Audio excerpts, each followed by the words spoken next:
Los Angeles continue de lutter contre des incendies dévastateurs. Plus d'une semaine s'est écoulée, mais l'enfer continue de se propager. Comment le feu a-t-il commencé? Les enquêteurs cherchent des réponses. Les spéculations sont nombreuses. Le changement climatique, des lignes électriques défectueuses, des actes criminels, la mauvaise gestion des ressources, tout est mis en cause. Mais une théorie gagne plus de terrain que les autres.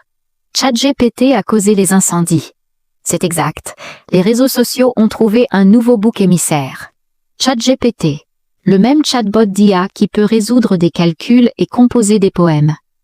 Avant de vous expliquer pourquoi, voyons rapidement la situation sur le terrain. 25 personnes sont mortes, 6 millions de personnes restent menacées par les flammes. 2 incendies sont actifs. Les incendies de Palisade et d'Eaton. Les pompiers luttent contre ces feux, mais des vents puissants compliquent la tâche.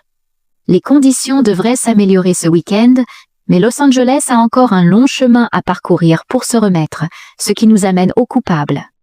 Les utilisateurs des réseaux sociaux affirment que ChatGPT a causé les incendies. Mais est-ce vrai? ChatGPT est-il vraiment responsable de ces incendies et pourquoi l'IA est-elle blâmée? Pour comprendre cela, voyons comment fonctionne ChatGPT. Imaginez que vous tapez une demande dans ChatGPT.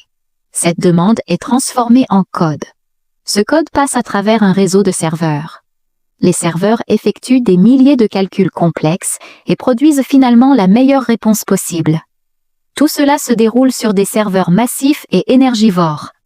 Ces serveurs chauffent énormément.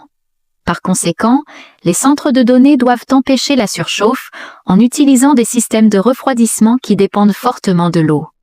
Essentiellement, ChatGPT est un grand consommateur d'eau.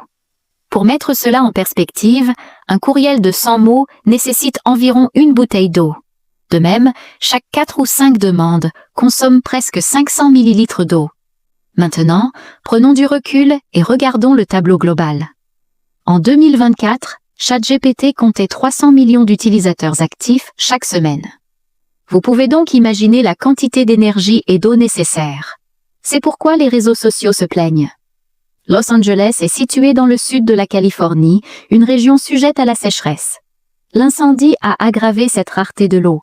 Les feux ont commencé le 7 janvier. Bientôt, les bouches d'incendie étaient à sec.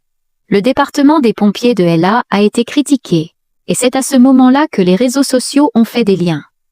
ChatGPT dépend de l'eau, Los Angeles manque d'eau, donc ChatGPT doit être le coupable. Le fait est que cette théorie ne tient pas la route. Les bouches d'incendie étaient vides à cause d'une demande écrasante. De plus, le système municipal d'eau est mal conçu pour gérer des incendies rapides. Ce n'est donc pas un problème d'IA, mais un problème d'infrastructure. Cependant, cela ne disculpe pas entièrement ChatGPT. Ce dernier n'est pas responsable de cet incendie précis, mais il fait partie d'un problème plus vaste. Notre planète se réchauffe et les événements météorologiques extrêmes se multiplient, comme ces incendies à Los Angeles. Pour faire face à cette crise, il faut une action collective. Nous devons préserver des ressources naturelles comme l'eau.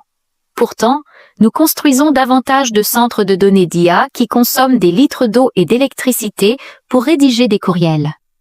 Vous comprenez donc le problème. La crise à LA est un signal d'alarme.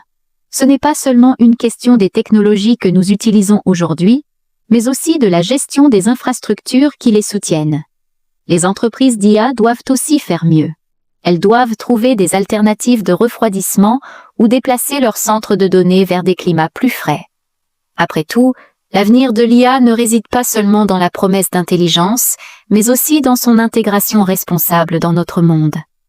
Quant au courriel que vous tardez à écrire, vous n'avez pas besoin de ChatGPT pour cela. Vous pouvez le taper.